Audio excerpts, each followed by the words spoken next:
Bonjour à tous et bienvenue dans Génération Reconversion. Il nous fallait le témoignage d'une personne qui a réussi sa reconversion. Eh bien, on va la voir tout de suite avec Jamela Bettrar. Bonjour. Bonjour.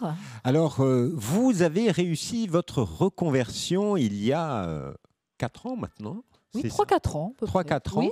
ans. Vous étiez aide-soignante Oui. et vous êtes aujourd'hui chargée de ressources humaines. Oui. Qu'est-ce qui s'est passé? Quel a été le déclic? C'était une envie de changer ou... Alors, pas du tout. Moi, j'étais très bien en tant qu'aide-soignante. J'étais épanouie. Sauf une maladie est arrivée, hélas. Et physiquement, je ne pouvais plus du tout travailler en tant qu'aide-soignante. Voilà, Donc, il a fallu trouver une solution. Une reconversion. Une reconversion, mais bon, c'était très Subie. compliqué.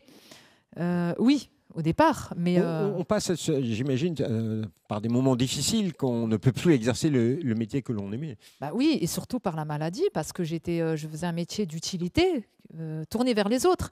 Et là, je ne pouvais plus du tout faire quoi que ce soit physiquement, et c'était très compliqué. Et pour moi, non, ça a été très très dur, hein, vraiment. Alors, très très dur, mais comment vous avez travaillé pour trouver au départ une solution?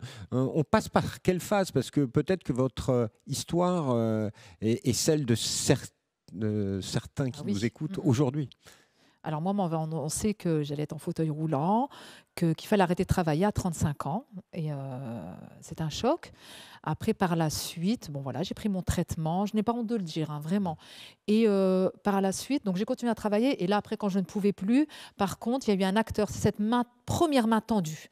La médecine du travail. Donc, on avait un super docteur qui m'a mis en relation avec une conseillère pour des salariés comme moi, avec mon profil d'handicap, hein, parce que j'ai aussi demandé le statut de travailleur en situation de handicap en même temps, qui m'a aidé aussi à mon dossier. On va voir dans un deuxième temps le projet de transition professionnelle.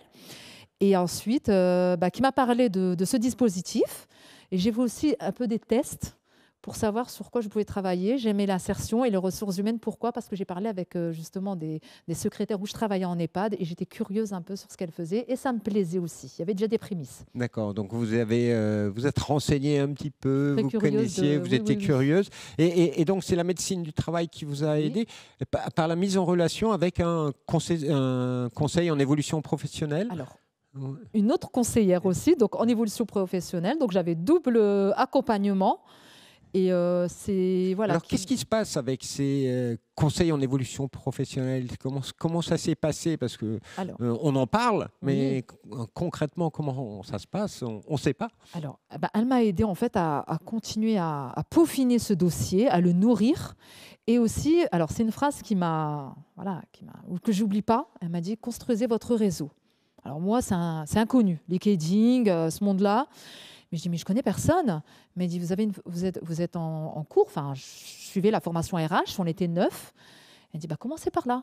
Les Mais formateurs. c'est-à-dire que vous êtes allé très vite sur la nouvelle formation. C'est-à-dire que ça a duré combien de temps? Parce que la médecine du travail vous accompagne un petit peu, vous vous renseignez, les RH, vous dites ah ça pourrait être. Mais comment vous avez choisi la formation? Qui vous avez été aidé, accompagné à choisir la bonne formation? Alors justement, cet accompagnement m'a permis étape par étape, de choisir déjà le métier, donc le pourquoi. Ensuite, de chercher une école. Donc j'ai cherché une école, sur Paris, une formation de 6 mois, donc il fallait savoir aussi le coût. Et puis, comme j'étais en arrêt maladie, j'ai pris mon temps. Voilà, à peu près 1 an pour faire mon dossier, le nourrir, faire des investigations. J'ai fait un entretien aussi avec la RH de mon EHPAD pour voir qu'on a été voir des professionnels. Donc, il y a tous ces points à rentrer dans le dossier. Et là, vous parlez d'un dossier, Du dispositif. Du dispositif. Qui m'a aidé à financer cette formation et à avoir un salaire. Voilà. C'est Donc important. là, vous parlez de Transition Pro Île-de-France. Oui. Voilà, d'accord. Ouais. Transition Pro Île-de-France vous a donc accompagné dans votre projet de reconversion. Concrètement, qu'est-ce que ça apporte, Transition Pro Île-de-France? Ça m'a apporté une sécurité, surtout financière. Surtout parce que... Ça finance la formation? Ça finance la formation. La prise en charge de votre salaire? Pendant que je suis en formation, j'ai quand même un salaire qui est versé donc via l'employeur et que l'employeur me redistribue le temps de faire... en l'occurrence, moi, c'était 6 mois. Et donc, vous avez mis combien de temps pour faire ce dossier? Parce que c'est un dossier C'était un dossier prévention à l'usure professionnelle ou PTP? PTP. Un PTP, Voilà, oui. un projet Transition de professionnelle. transition professionnelle. Et donc, et tout ça, ça a duré combien de temps entre le moment où vous avez commencé à mettre en œuvre le projet et le moment où il a été accepté? Alors, moi, pour ma part, donc ça peut être rapide, mais moi, pour ma situation, j'ai pris mon temps. J'ai vraiment pris mon temps, puis aussi, voilà, mes capacités physiques aussi, parce que j'ai des périodes aussi où je suis très fatiguée. Et vous étiez en Donc, traitement oui, oui, oui. ouais. Et donc, j'ai pris mon temps et à peu près, vraiment, hein, mais 1 an. Mais c'est vraiment, voilà, on peut faire ce dossier en 3 mois, mais moi, pour ma part, c'était adapté à ma situation et à mon énergie, à ma santé, on va dire. Et donc, une fois que le dossier était accepté, hop, vous êtes lancé dans la formation. Ça a duré combien de temps, la La formation? formation, 6 mois, dont alors 4 mois d'enseignement théorique et 2 mois de stage. Voilà. Et après, et vous êtes diplômé, vous pouvez être Ah ben, chargé voilà, ben, de j'ai ressources trouvé humaines. tout de suite, vraiment rapidement, un poste. J'avais 4 propositions, Ah, des mais vraiment, propositions, c'est-à-dire c'est un métier où il y a des demandes? alors, alors en fait, je pense que rien n'est au hasard. Mon ancien employeur, en fait, voilà, où je travaillais, donc qui était maintenant directeur général, m'a proposé en fait dans une autre maison d'être RH, mais c'était très loin, c'était à Courbevoie, donc et vraiment après par hasard, pendant mon stage, j'ai fait un salon, donc pour des formations aéroportuaires. Et voilà, j'ai vu une personne qui avait un petit livre où c'est noté ressources humaines. Et moi, j'aime bien parler, j'aime bien échanger. Donc, on a échangé. Elle m'a dit si je recherchais un poste. Je dis oui après ma formation. J'ai eu un entretien. Et là, ça fait 2 ans et demi que j'y suis. 2 ans et demi, Oui. donc une reconversion réussie, malgré des moments difficiles au début. Et puis aujourd'hui, c'est le bonheur. Bah, c'est le bonheur parce que aussi, sur le plan personnel également, en fait, tout est lié. En tout cas, pour ma situation, je suis plus épanouie. Je me suis retrouvée. Je me suis recentrée sur moi.